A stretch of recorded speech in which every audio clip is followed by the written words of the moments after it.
First of all, I'm honored you asked me to say a few words because anytime I can mention my beautiful boy Jamie, it helps keep him alive. And in so doing, I hope it helps to save others' lives, which is what you are all doing here tonight. Your vision to reduce the stigma I share wholeheartedly as I commend your efforts to build a sober, living home for women in Howell. The Jamie Daniels Foundation is diligently working toward building a safe, long-term recovery center in Oakland County, working with drug courts in conjunction with those who've never been arrested but are in need of long-term, affordable, safe housing, whether it be for 2 months or 2 years. The longer there is a safe place to call home, as you know, the better the chance at long-term sobriety. 2 years minimum. We contend, had my son not been patient brokered in Florida and lured to a home offering cheap rent from people who preyed on those with good insurance and bilked it, he'd be alive today. Jamie was 7 months sober when the greedy side of recovery conspired to take his life. He had been working at a Florida law firm and studying for his LSATs. The brain isn't the only organ affected by opioids. It also breaks families' hearts. Time doesn't heal all wounds because there's a hole in our family's heart that can never be filled. But time does give perspective because through our pain, we discover ourselves. And through loss, we discover empathy, just as we discover the joy of health through sickness. Every hour, up to 7 people in the United States will die from a related opioid overdose. 2.5 million Americans are addicted. 4 out of 5 heroin users started on prescription meds. 90% of those addicted starting using opioids prior to the age of 18, and many from an unnecessary prescription.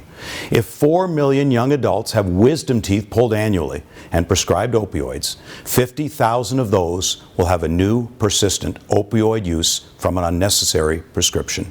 Ibuprofen, Tylenol 3 works just as efficiently in most common wisdom tooth extractions following surgery. We must improve parent education on safe storage and disposal. The overprescribing of Adderall must end too. My son started using Adderall going into high school, and he admitted later that he duped the doctor believing he had ADD, just so he could get more time on tests. The Adderall is later used to purchase opioids that a friend turned him on to during his freshman year at Michigan State. When one can no longer afford the expensive opioids that are readily available because it's sitting in our medicine cabinets for our kids to find, those addicted will then turn to cheaper heroin that could be laced with fentanyl, and then they die. We must end the shame and stigma of addiction. It's a mental illness. It's a chronic brain disorder. The chemical receptors have been altered. The cognitive ability to say no is damaged.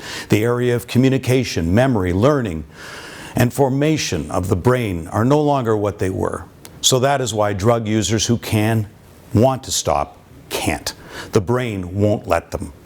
Addicts don't want to be addicts. It's nature versus nurture. 2 in the same family, but their brains are different.